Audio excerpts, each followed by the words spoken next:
এটা হচ্ছে ইউটিউবে প্রথম ভিডিও যেখানে তোমরা দেখতে পাচ্ছ স্পট কাউন্সেলিংয়ের ভেতরের দৃশ্য, কিভাবে স্পট কাউন্সেলিং করানো হয়, যেটা নিয়ে অধীর আগ্রহ তোমাদের মধ্যে ছিল। এখানে তোমাদের বোর্ডের মতো দেখানো হচ্ছে, এখানে শিট আছে, তুমি কি নিতে চাও? এই দৃশ্য প্রথমবার আমরাই ইউটিউব চ্যানেলে প্রথম তুলে ধরলাম এবং এই পরবর্তী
$4,210 এবং 3,456 53.4166 মাত্র 2 নাম্বারের জন্য এই ক্যান্ডিডেট চান্স পায়নি। বুঝতে পারছো কতটা ক্রিটিক্যাল ব্যাপার এই কাউন্সেলিং? রেজাল্টের থেকেও ক্রিটিক্যাল হচ্ছে এই কাউন্সেলিং ব্যাপারটা। এতক্ষণ ধরে তোমরা যে বাস্তব চিত্রটা দেখলে সেটা হচ্ছে 2023-এর স্পট কাউন্সেলিং। এবার তোমরা তো বলবে স্যার 2023-এর স্পট কাউন্সেলিংকে আমাদের সামনে তুলে ধরার প্রধান কারণ কি? কারণ 2023-এর স্পট কাউন্সেলিংকে কেন্দ্র করেই বোঝা যাবে যে 2024-এ ঠিক কত নাম্বার পেলে আমি সেফ এবং এবছর কত র্যাঙ্ক অবধি নেওয়া হতে পারে। চলো প্রথম থেকে শেষ অবধি ভিডিওটা দেখতে থাকো। আর তার আগে প্রত্যেকের উদ্দেশ্য একটাই কথা, তুমি এএনএম করতে চাইছো নাকি তুমি জিএনএম করতে চাইছো অবশ্যই নিচের কমেন্টে জানাবে। এর ফলে আমরা প্রত্যেকে বুঝতে পারবো যে এবছর এএনএমের কাট অফ বেশি যাবে নাকি জিএনএমের। তো সেক্ষেত্রে প্রত্যেকে ফটাফট করে কমেন্ট করো তুমি এএনএম করতে চাইছো নাকি তুমি জিএনএম করতে চাইছো। এখানে দেখো আমরা যে ডেটাগুলো দিয়েছি এরকম ডেটা তুমি ইউটিউব দিয়ে খুঁজতে পাবে না, কারণ এইভাবে প্রত্যেকজনের মার্কস দেখে দেখে এএনএম র্যাঙ্ক জিএনএম র্যাঙ্কগুলোকে বের করে আনা অত্যন্ত একটি কঠিন কাজ, যেটা আমরা ফার্স্ট টাইম করেছি। এবং প্রত্যেকের উদ্দেশ্যে একটাই কথা বলছি, 2024 যারা পরীক্ষা দিচ্ছ তোমাদের কাজ কিন্তু এখানেই শেষ নয়। তোমাদেরকে এই ডেটাগুলো জোগাড় করে কেউ দেবে না, এত কষ্ট করে এই ডেটা জোগাড় করে কেউ দেবে না। তাই বলছি প্রত্যেকে আমাদের হোয়াটসঅ্যাপ গ্রুপে জয়েন করেছো। 2024-এ পরীক্ষা দিয়ে আসার পর আবার নতুন করে রেজিস্ট্রেশন করতে হবে, তারপর আবার 2 নম্বরে তোমাদের কিন্তু কলেজের চয়েস দিতে হবে, তারপর তোমাদেরকে চয়েসটা লক করতে হবে। এবং আগের বছর 70 পাওয়া কিছু ক্যান্ডিডেট বা 70-এর বেশি পাওয়া কিছু ক্যান্ডিডেট নিজেদের ভুলে কিন্তু কলেজ পায়নি। কারণটা ছিল তারা চয়েস ফিলিংই করতে পারেনি। গভর্নমেন্ট কলেজের মাঝখানে একটা করে প্রাইভেট কলেজকে ঢুকিয়ে দিয়েছে। কি বোকা বলো তো, গভর্নমেন্ট কলেজে নার্সিং করতে চাই, ভেতরে দিয়েছে প্রাইভেট কলেজকে। এই যে ভুল, এটা মারাত্মক ভুল, যার জন্য পুরোপুরি লাইফটা বরবাদ হয়ে যেতে পারে।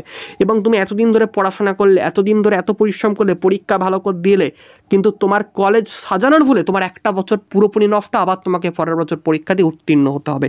এটা খেয়াল রাখবে। তার জন্য বলছি কলেজ সাজানো, কলেজকে চয়েসটাকে লক করা, কাট অফ দেখে দেখে কলেজটাকে আবার নতুন করে সাজিয়ে দেওয়া, মপ আপ রাউন্ডে রেজিস্ট্রেশন করা, সব তথ্যগুলো আমরা চ্যানেলে আপলোড করে থাকি। বিগত বছরও আপলোড করেছি, অনেক ক্যান্ডিডেট এগুলো থেকে হেল্প পেয়েছে, তোমরাও হেল্প পাবে। অবশ্যই নিচের ডিসক্রিপশনে অথবা কমেন্টের পিনে থাকা হোয়াটসঅ্যাপ গ্রুপকে জয়েন করো, অথবা আমাদের ফেসবুক গ্রুপের লিঙ্কও দেওয়া আছে, ওখান থেকে আমাদের ফেসবুক গ্রুপেও জয়েন করতে পারো। চলো এরপর আমরা যেটাই আসবো, যে এখানে দেখতে পাচ্ছ একটা কথা বলে দিই, এখানে দেখতে পাচ্ছ 94.4166 পাওয়া যে ক্যান্ডিডেট, সেই ক্যান্ডিডেট কিন্তু এএনএম র্যাঙ্ক নেই, জাস্ট জিএনএম র্যাঙ্ক আছে। তোমরা স্যার কেন এএনএম র্যাঙ্ক নেই? তোমরা নিজেরাই ভাবো, যখন তোমরা ফর্ম ফিল আপ করেছিলে তখন তোমাদের দুটো করে ফিল আপ করতে বলা ছিল, একটা হচ্ছে এএনএম একটা জিএনএম, অথবা এএনএম জিএনএম দুটো একসাথে। এবার হয়তো হতে পারে কোনো মেল ক্যান্ডিডেট, কারণ মেলদের তো এএনএম দেওয়া যায় না, মেলদের জাস্ট জিএনএম দেওয়া যায়। অথবা হয়তো এই এএনএমটাকে দেয়নি কোনো ফিমেল ক্যান্ডিডেট, কিন্তু এএনএম হয়তো দেয়নি, জাস্ট জিএনএম করবো বলে জিএনএমটাকে দিয়েছে, এটাও হতে পারে। তারপর দেখো 98.34 যে ক্যান্ডিডেটটা নাম্বার পেয়েছে তার কিন্তু জিএনএম র্যাঙ্ক 18 রয়েছে। এগুলো জিএমআর র্যাঙ্ক, বা জিএমআর র্যাঙ্ক ব্যাপারটাকে আর ক্রাফট র্যাঙ্ক ব্যাপারটাকে এটা একটু বুঝিয়ে বলি। দেখো জিএমআর র্যাঙ্ক মানে হচ্ছে, ধরে নিচ্ছি এখানে 1.5 লাখ ক্যান্ডিডেট পরীক্ষা দিয়েছে, 1.5 লাখ ক্যান্ডিডেট পরীক্ষা দিয়েছে।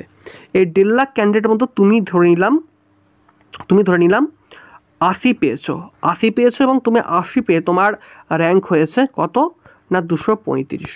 এই যে 235 র্যাঙ্ক, এটা মানে কি তুমি 1.5 লাখ ক্যান্ডিডেটকে হারিয়ে 235তম স্থান দখল করেছো। বুঝতে পারছো, যেমন সেই স্কুল কলেজে হয় না ফার্স্ট সেকেন্ড থার্ড, ঠিক তেমনই 1.5 লাখের মধ্যে তুমি 235 নাম্বারে এসেছো। ঠিক আছে, এটা হচ্ছে তোমার র্যাঙ্ক। এবার এটাকে বলে জিএমআর র্যাঙ্ক। মানে কাস্ট র্যাঙ্ক ব্যাপারটা কি, ধরে নিলাম একজন এসসি ক্যান্ডিডেট 235 জিএমআর করেছে এবং তার কাস্ট র্যাঙ্ক ধরে নিলাম 20। তার মানে এটা কি, দেখা গেল ওই 1.5 লাখ ক্যান্ডিডেটের মধ্যে দেখা গেল যে হয়তো 50 জন ক্যান্ডিডেট এসসি ছিল।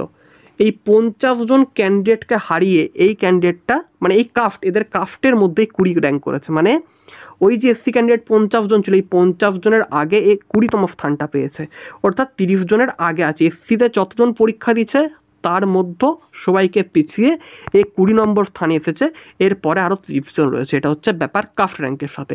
আর জিএমআর মানে সবার মধ্যে, আর কাস্ট মানে শুধু কাস্টের মধ্যে র্যাঙ্ক। ঠিক আছে, জিএমআর মধ্যে এখানে জেনারেল ক্যাটাগরি ক্যান্ডিডেটকেও হারিয়ে এসছে, এখানে তোমার ওবিসি ক্যাটাগরি ক্যান্ডিডেটকে হারিয়ে এসছে, এখানে সিডির সব ক্যাটাগরির ক্যান্ডিডেটকে হারিয়ে ও কিন্তু 235 র্যাঙ্কে এসছে।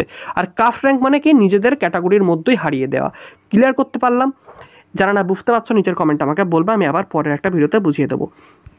এবার এখানটাতে দেখো এখানে দেখো 97.58 পার ক্যান্ডিডেটটা 23। অনেকে বলছো স্যার এরা এত নাম্বার পেলো কী করে, আর কি ফোন দেখে লিখেছে? দেখো এটার বিচার তো আমি করতে পারবো না। আগের বছর শুনেছিলাম মালদা মুর্শিদাবাদের ক্যান্ডিডেট ফোন দেখে লিখেছিল।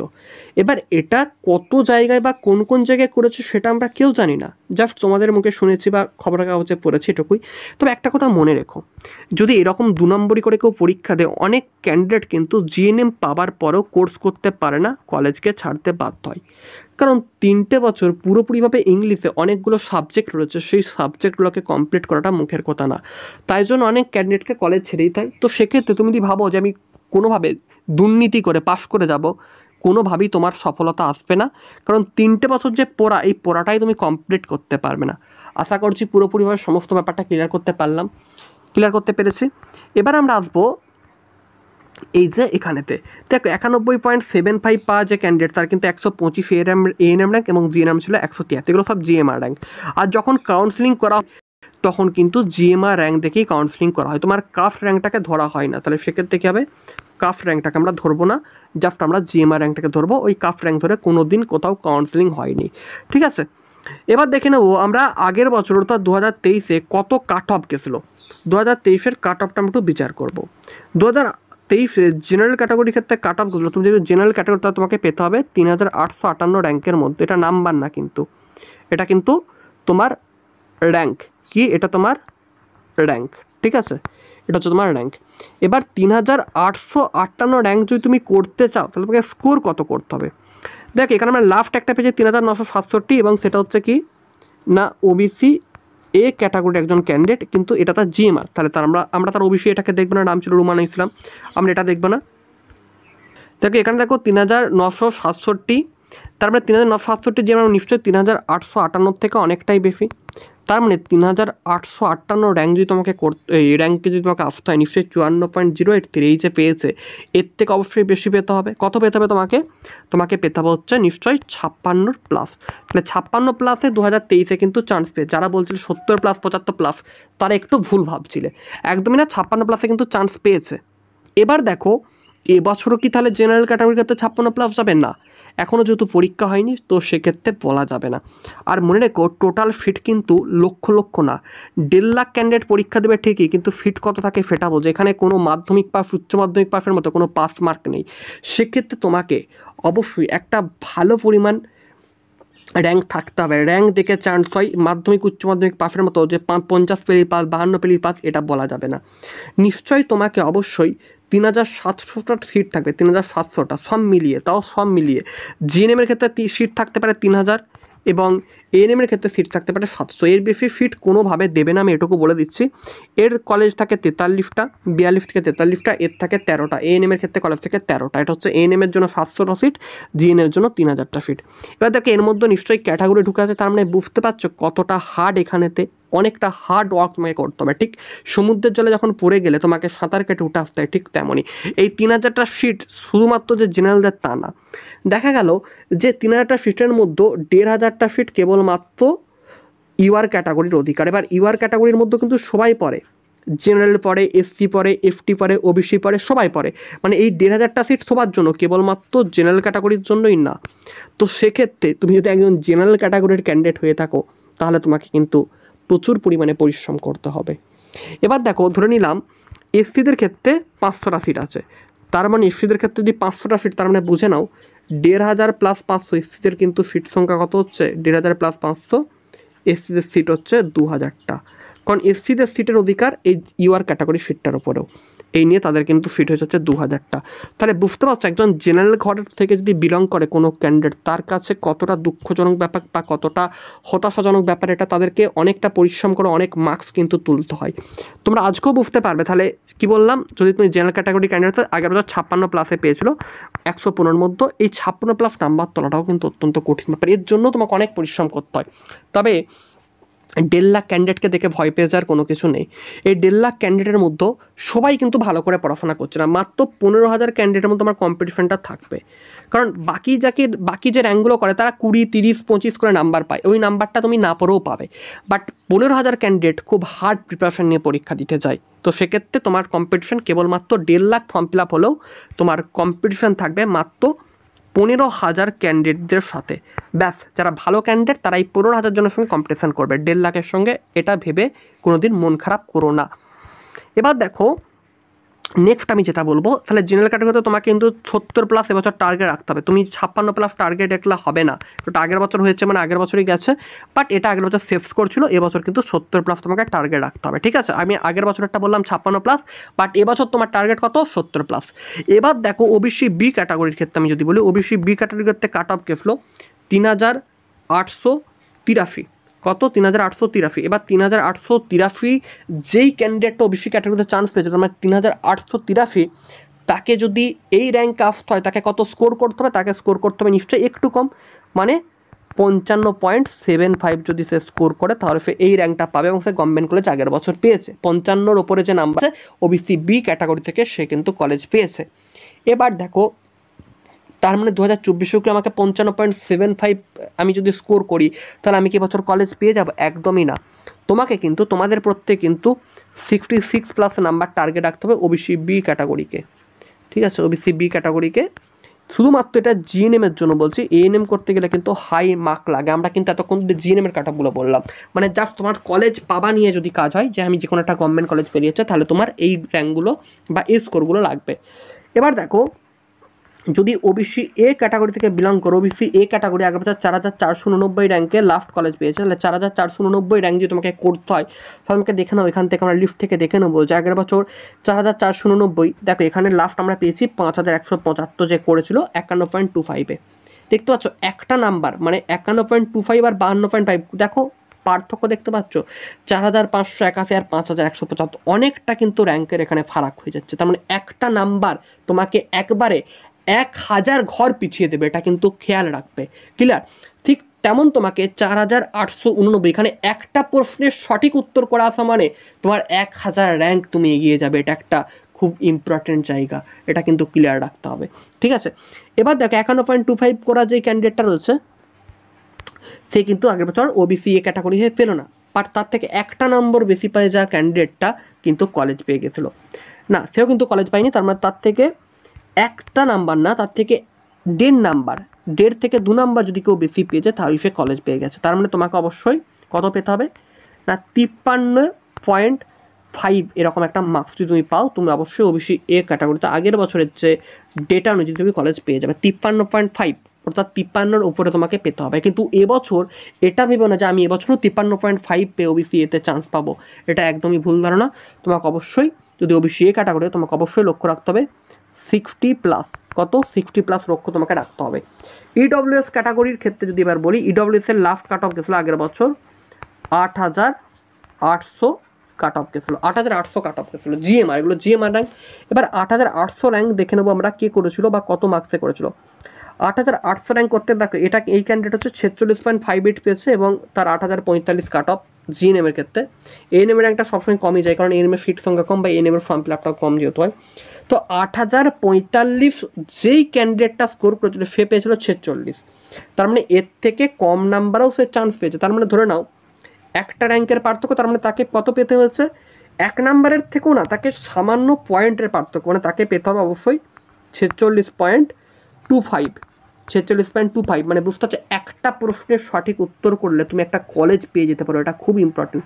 একটা নাম্বারের ফারাক অনেক কিছু হয়ে যায় এখানে, তার মানে একটা নাম্বার বেশি পাও অনেক জোরে। এই জন্য বলি যে সবসময় চেষ্টা করো একটা নাম্বারে যেন তুমি বেশি পাও অন্যদের থেকে। এই জন্য অবশ্যই ভালো করে প্র্যাকটিসের প্রয়োজন, মক দেবার প্রয়োজন। এবং আমরা একটা মক টেস্ট অ্যারেঞ্জ করেছি 30 নম্বরে, যারা যারা দিতে চাও, 30 নম্বর না সরি 30 টাকার, এটার জন্য পে করতে হবে 30 টাকা। 115 নম্বরের মক টেস্ট কন্ট্যাক্ট করবে 7001946335 এই নাম্বারে। এবং এই মকটা দেবার পর তুমি নিজে আইডিয়া করতে পারবে যে আমি কত কিছু শিখলাম এবং আমার টাইম মেনটেন সম্পর্কে কতটা ধারণা হয়ে গেল। তাহলে 115 নম্বরের মক আমাদের এই নাম্বারে কন্ট্যাক্ট করবে, 30 টাকা করে নেওয়া হচ্ছে, খুব কমে, এত কমে কেউ দেবে না। এবার চলো তাহলে আমরা ইডব্লিউএস এর ক্ষেত্রে দেখলাম যে ইডব্লিউএস ক্যান্ডিডেট হলে তোমাকে অবশ্যই কত পেতে হবে না, 45 পয়েন্ট তোমাকে সামথিং, বা 45 পয়েন্ট না সরি 46 পয়েন্ট সামথিং তোমাকে পেতে, মানে 46.25 তোমাকে কিন্তু এখানে পেতেই হবে, তবে তুমি পাবে। এবছরে তোমাকে অবশ্যই টার্গেট রাখতে হবে ইডব্লিউএস ক্যাটাগরি। যদি তুমি ইডব্লিউএস ক্যাটাগরিতে তাহলে অবশ্যই টার্গেট 50+। কত রাখতে হবে না, 50+ তোমাকে ইডব্লিউএস ক্যাটাগরির ক্ষেত্রে কিন্তু টার্গেট রাখতে হবে, ঠিক আছে। এবার দেখো এসসি ক্যাটাগরি যারা রয়েছে, এসসি ক্যাটাগরির ক্ষেত্রে একটু ভালোভাবে বুঝিয়ে দিই। এসসিদের লাস্ট অবধি কাট অফ দিল 6660, কারণ স্পটের সমস্ত ডেটা আমার কাছে আছে। 6660 র্যাঙ্ক করা ক্যান্ডিডেট স্কোর কত ছিল, 6600 র্যাঙ্ক করতে গেলে, 660 র্যাঙ্ক করতে গেলে তোমাকে অবশ্যই একটা ভালো নাম্বার তুলতে হবে। এখান থেকে দেখে নাও, দেখতে পাচ্ছ 5458, 50.75 যেই ক্যান্ডিডেট পেয়েছিল, নাম ছিল সোমা, ঠিক আছে। তাহলে তোমাকে অবশ্যই যদি 6660 তুমি যদি করতে হয় তাহলে তোমাকে নিশ্চয়ই 48 এরকম পেতে হবে, কারণ 47.66-এ 7121 তোমালিকা বলা একজন পেয়েছিল, ওবিসি বি ক্যাটাগরি। তার মানে তোমাকে যদি 6660 র্যাঙ্কে আসতে হয় তাহলে তোমাকে অবশ্যই কত পেতে হবে না, এখানে ডেটা অনুযায়ী 49 এরকম তোমাকে পেতে হবে, 49 মার্কস তোমাকে পেতেই হবে। 49 মার্কস যদি তুমি পাও তাহলে তুমি একজন মানে এসসি ক্যাটাগরি হয়, আগের বছরের ডেটা অনুযায়ী তুমি অবশ্যই চান্স পেতে পারো 49, ঠিক আছে। 49 তুমি যদি পাও এবং এসসি ক্যাটাগরিতে হয়ে থাকো, তুমি অবশ্যই একটা গভর্নমেন্ট কলেজ পাবার মতো নাম্বারে রয়েছো। বাট 2023-এ এটা হয়েছিল, বাট 2024-এ তোমাকে অবশ্যই কত পেতে হবে, তোমাকে 24 অবশ্যই টার্গেট রাখতে হবে 55+, ঠিক আছে। বাট বেশি নাম্বার রাখার টার্গেট চেষ্টা করবে। এবার দেখো এফটি ক্যাটাগরির ক্ষেত্রে বলি, এফটি ক্যাটাগরির ক্ষেত্রে তোমাদের অবশ্যই আমি বলে দিচ্ছি, তোমাদের র্যাঙ্ক ছিল 20,000, এবং 20,000 র্যাঙ্ক মানে তোমরা আরামসে যদি 40 পেয়ে যাও তোমরা পেয়ে যাবে গভর্নমেন্ট কলেজ, ঠিক আছে। 40 পেলেই হবে। এগুলো জাস্ট যে কোনো একটা গভর্নমেন্ট কলেজ পাওয়া নিয়ে বললাম। এবার এএনএম করতে গেলে তোমাদেরকে কিন্তু হাই স্কোরটা লাগে, ঠিক আছে। এবার সব কিছু ডেটা বললাম, তোমরা এই যে পিডিএফটা মানে কে কত র্যাঙ্কে কে কত স্কোর দেখতে পাচ্ছ, সব লেখা আছে। দেখো 62.14 তুমি যদি পাও তাহলে তুমি 1621 র্যাঙ্কে আসতে পারবে। 59.16 পেলে তোমরা যদি এইটা পেয়ে যাও, মানে তোমরা যদি 62-র মধ্যে থাকতে পারো স্কোরে, তুমি যেই ক্যাটাগরি হও না কেন, এসসি এসটি ওবিসি জেনারেল যেই ক্যাটাগরি হও না কেন, তুমি একটা গভর্নমেন্ট কলেজ পেয়ে যাবে। এই আগের বছরের ডেটা অনুযায়ী এটাই বোঝানো হলো। ক্লিয়ার করতে পেরেছে? যদি না বুঝতে পারো ভিডিওটা আরেকবার দেখে নাও। তাও যদি না বুঝতে পারো নিচের কমেন্টে জানাও যে আমি এটা বুঝতে পারছি না। আর অবশ্যই সঠিক আপডেট বা সঠিক তথ্য পাওয়ার জন্য আমাদের চ্যানেলটাকে সাবস্ক্রাইব করে রাখো।